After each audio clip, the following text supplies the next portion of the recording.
ayo dari Bapak Misi sebentar ayo. Ikut ah. Jadi Allah SWT melarang kita berpacaran karena berpacaran akan berdampak buruk pada diri kita sendiri, terutama pada kaum wanita. Yang banyak diberikan wanita karena yang akan menghanyiri anak orang itu wanita bagikan menemukan sesuatu benar. Ini penerapan dalam kehidupan sehari-hari agar kita tidak terjerumus pada zina bisa dilakukan dengan cara membatasi jarak interaksi, membatasi pertemanan antara perempuan dan laki-laki, menjaga pandangan dan menjaga godaan dari setan. Sampai sini sudah paham? Kita masuk yang kedua, ilmu dari bentuk dan nanti ini berbeda ya. Kalau ilmu dari perintah larangan, dan kalau nanti ini mengingkari atau tidak ada atau tidak terjadi. Contohnya itu terdapat dalam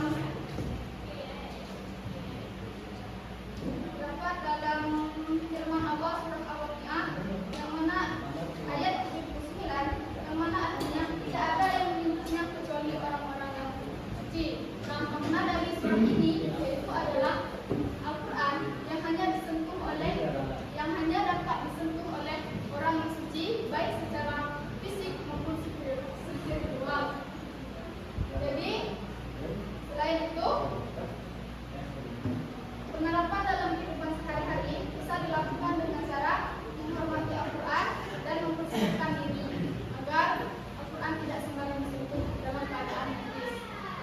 Selanjutnya, lafaz-lafaz. Lafaz-lafaz yaitu adalah mengartikan meninggalkan suatu perbuatan yang haram. Contohnya itu terdapat dalam Quran surah An-Nisa ayat 23. Diharamkan atas kamu mengawini ibu. Di sini Allah SWT menegaskan kita terutama kaum laki-laki untuk menikahi nenek sendiri. Di sini ada yang mau menikahi nenek sendiri? Ya. Berarti saudara semua ya. Ada tinggal. Kalau bisa jangan kayak ngajak cewek. Jadi penerapan dalam kehidupan sehari-hari agar tidak terjerumus dalam ini bisa dilakukan dengan cara berbuat iman dan takwa. Sampai sini sudah mengerti semua ya? Ya. Kita masuk ke yang ketiga yaitu kaidah-kaidah ini. Kepada Yunta, Baik, sebelum saya menjelaskan tentang kaidah nani, apakah teman-teman sudah mengetahui tentang kaidah nani? Ya, kaidah nani itu terdiri dari huruf. Yang pertama yaitu qolafah.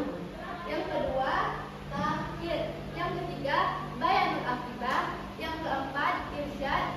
Yang kelima, doa. Yang keenam, ta'is. Dan yang terakhir yaitu ijnan. Baik, saya akan menjelaskan yang pertama yaitu qolafah. Qolafah artinya makruh. Makruh itu bila dilakukan tidak mendapatkan dosa dan bila ditinggalkan akan mendapatkan pahala.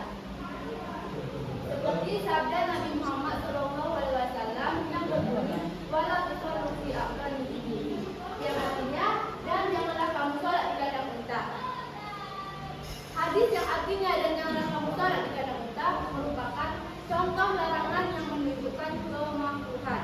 Karena unta merupakan tempat berkumpulnya setan atau dapat mengganggu konsentrasi ibadah kita.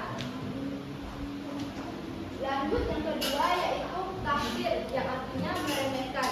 Terdapat pada surah Al-Hijr ayat 88.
hidup di sisi Tuhannya dengan mendapatkan rezeki. Bayan akibat itu menjelaskan akibat buruk. Bukan sekedar melarang secara mutlak atau menunjukkan kerusakan. Contohnya larangan perbuatan zina. Yang keempat yaitu irsyad, artinya petunjuk. Terdapat pada surah Al-Maidah ayat 101 yang berbunyi wala tas'alu an asya wa in tubadu lakum tasukum. Yang artinya dengan kamu menanyakan kepada nabimu hal-hal yang jika diterangkan kepadamu akan menyusahkan dirimu. Menjelaskan tuntunan larangan dari pihak yang lebih tinggi ke pihak yang lebih rendah untuk meninggalkan suatu perbuatan, dan pada dasarnya larangan itu menunjukkan hukum haram, kecuali ada dalil lain yang menunjukkan makna lain seperti makruh atau bolehnya. Lanjut, yang kelima yaitu doa. Seperti firman Allah Subhanahu wa taala terdapat pada surah Al-Baqarah ayat 286 yang berbunyi Rabbana la tu'akhidna in nisa aw akhtana, yang artinya ya Tuhan kami, janganlah Engkau hukum kami jika kami lupa atau tersalah. Ayat di atas bermakna merupakan permohonan agar tidak diberi cobaan atau dibebani dengan cobaan yang melampaui batas kemampuan kita. Yang keenam yaitu takjiz, yang artinya membuat belas asa. Terdapat pada surah At-Tahrim ayat 7 yang berbunyi ya ayyuhalladzina kafaru la ta'tadiru al-yawm, yang artinya hai orang-orang kafir, janganlah kamu mengemukakan uzur pada hari ini. Membuat putus asa ialah menunjuk kepada keputusasaan seseorang, tidak ada lagi harapan. Yang ketujuh yaitu ikhtinas, yang artinya menenteramkan. Terdapat pada surah At-Taubah ayat 40 yang berbunyi la tahzanuna innallaha ma'ana, yang artinya janganlah kamu berduka cita, sesungguhnya Allah bersama kita. Ikhtinas itu sama seperti kita menghibur teman kita atau saudara kita yang lagi berduka cita. Baik, itu saja yang dapat saya sampaikan. Lebih dan kurangnya saya mohon maaf. Lanjut. Ada yang ingin ditanyakan? Ada. Kita pada jelas.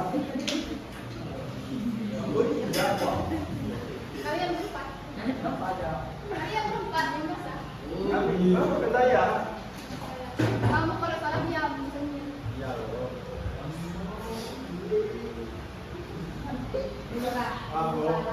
Salah. Apa secara bahasa? Secara istilah dari larangan?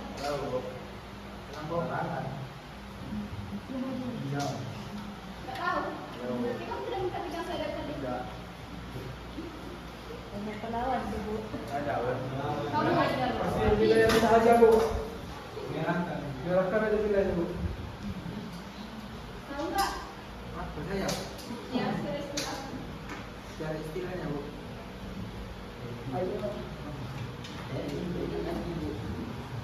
Kamu?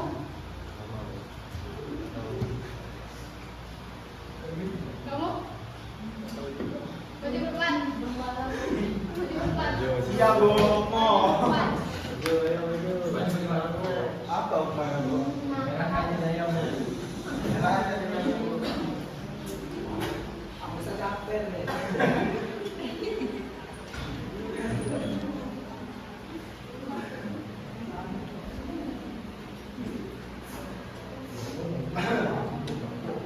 Itu yang tidur.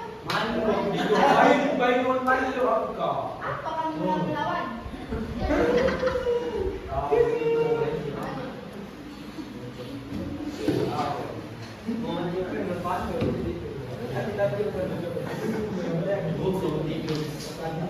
Mantap. Kamu tidur?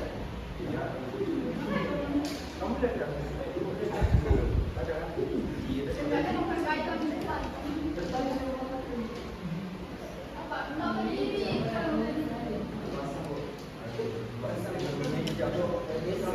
Siap.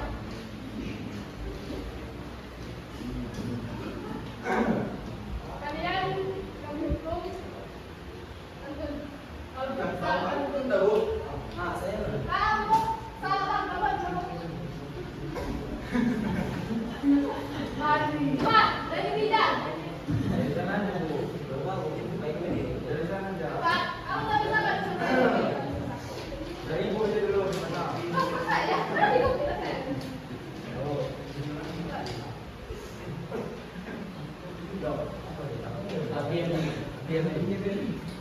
Tambah kalian gombal yang cewek. Pada gua kamu mau. Gimana cewek? Borong malam kita jadi. Belum tutup terus bisa. Hambat kecil.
Bentuknya 3. Ilmu dari apa tadi? Nasi sama nahi. Ibu apa? Terus 8-8-nya. Apa?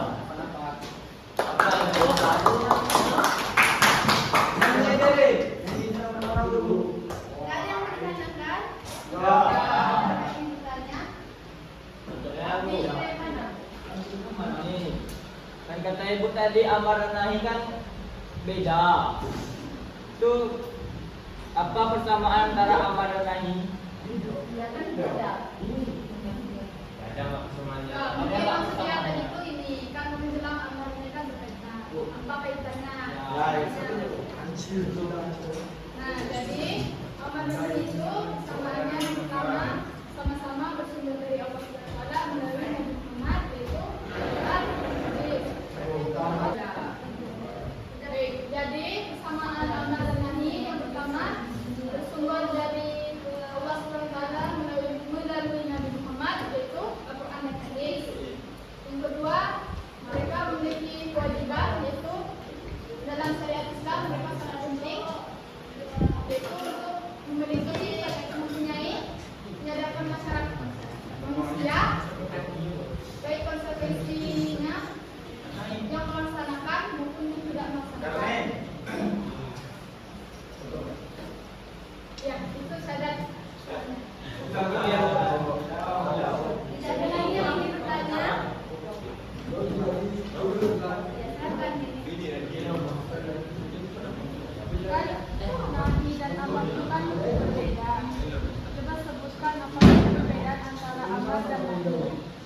Baik, saya akan menjawab pertanyaan dari ini. Amal itu perintah atau tuntunan untuk melakukan suatu perbuatan. Sedangkan nahi melarang melakukan suatu perbuatan yang buruk. Amal itu berfungsi untuk memerintahkan seseorang melakukan tindakan yang baik, sedangkan nahi itu tindakan yang buruk. Amal dapat membawa pahala bagi yang melakukannya, dan nahi dapat membawa dosa bagi yang melanggarnya.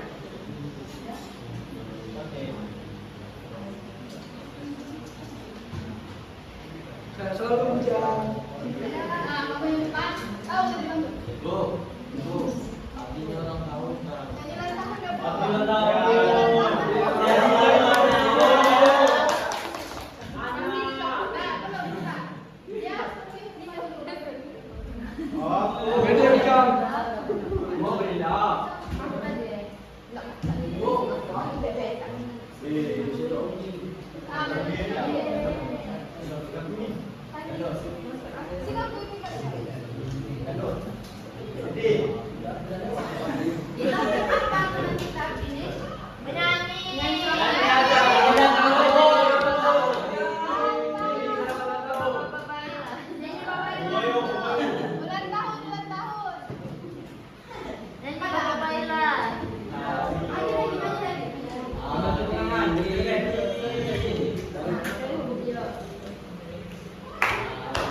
Ulang tahun.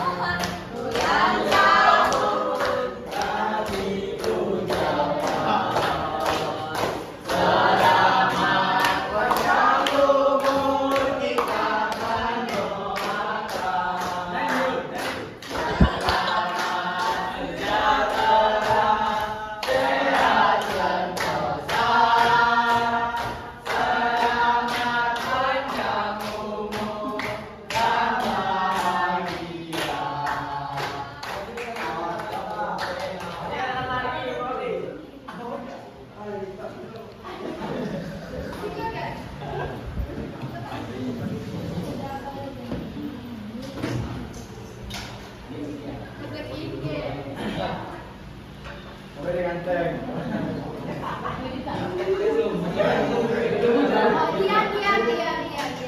Lanjut, coba Naura sebutkan kaidah ini dari berapa apa saja? Nahi terdiri dari 7 rukun, 1 karaoah, 2 takbir, 3 bayawul akibat, 4 irsyad, 5 doa, 6 takbir, 7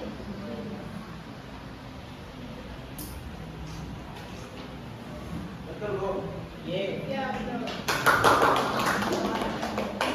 Jadi sedikit tambahan, ramai-ramai pasti ada di benak kita kenapa sih yang dilarang sering terjadi atau dilakukan oleh manusia. Karena hal yang dilarang oleh Allah Subhanahu wa taala merupakan suatu kenikmatan yang sudah kita di dunia. Maka Nabi Muhammad SAW bersabda, dunia adalah tempatnya, dunia adalah penjara bagi orang beriman dan serta bagi orang-orang yang kafir. Jadi larangan ini sering terjadi terutama pada kaum manusia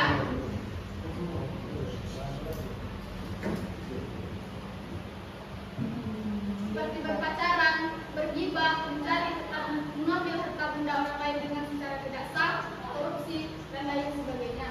Nah, dari semua ini penerapan dalam kehidupan sehari agar kita terhindar dari perilaku tersebut bisa dilakukan dengan cara yang pertama meningkatkan iman dan takwa, yang kedua itu adalah mempelajari dan mengkaji Al-Quran dan hadis. Dengan mempelajari Al-Quran dan hadis kita bisa mengetahui apa saja yang dilarang dan bagaimana cara mengatasinya.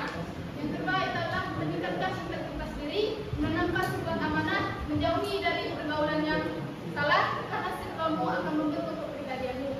Yang terakhir itu adalah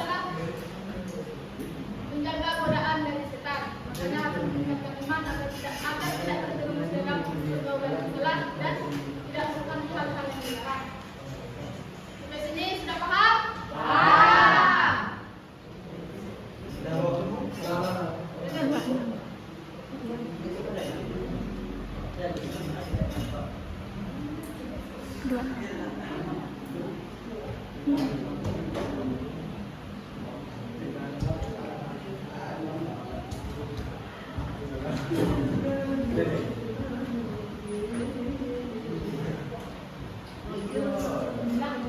kamu, diamlah. Bilang. Nggak kira kamu tuh. Kemana? Kamu Sobri, apa penerapan dalam kehidupan sehari-hari?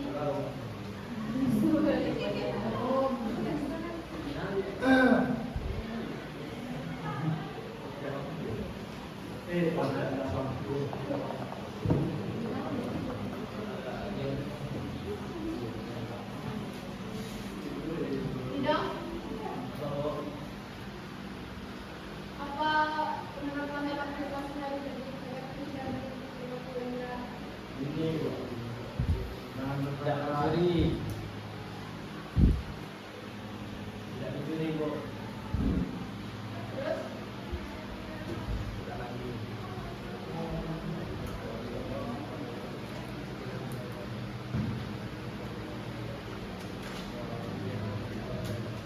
Tuh, teman baik.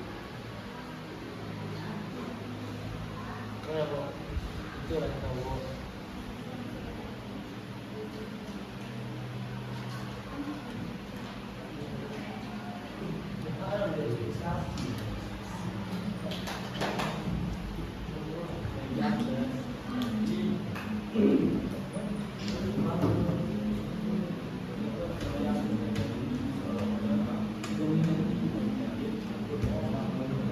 Tadi kan dijelaskan tentang bayanul akidah yang artinya menerapkan aturan. Coba dia sebutkan apa contohnya. Apa, Bu? Lagi. Ulang. Sebutkan contoh dari bayanul akidah.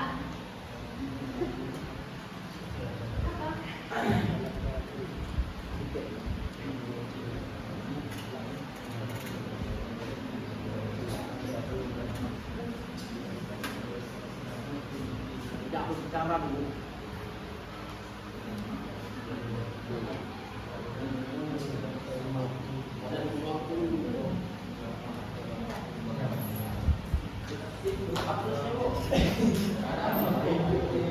Ya,